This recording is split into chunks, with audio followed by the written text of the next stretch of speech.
Maintenant, il y a deux genres de personnes qui ne peuvent pas mourir. Soit les gens qui sont déjà morts, soit les gens qui ne sont pas assez vivants matériellement pour être touchés par la mort. Parce que la matérialité, elle a un début.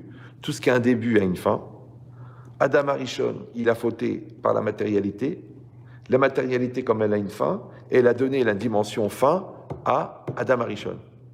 Quand l'homme, il se sépare entièrement de sa matérialité, il n'est plus non plus encadré par la mort, donc il n'est plus non plus dans la limite. Voilà, c'est QFD, ce que fait Dieu. Maintenant, Moshe Rabbeinu, il est tellement dématérialisé, d'accord? Donc, quand on parle de la modestie de Moshe Rabbeinu, c'est pas simplement qu'il laissait la place au petit vieux dans l'autobus. Ouais, ça veut dire qu'il n'avait aucune matérialité.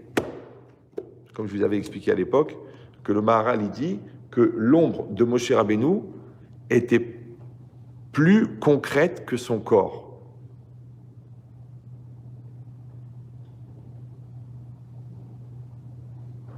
Alors, je rappelle que l'ombre apparaît quand vous faites un écran devant la lumière, ça va?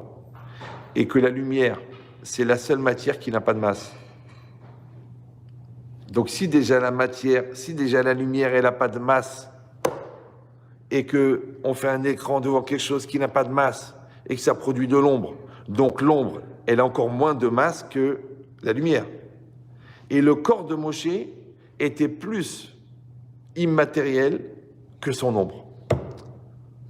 Donc, comment il était le nefesh de Moshe? Si déjà son corps, il est immatériel, imagine son psychique, comment il devait être immatériel.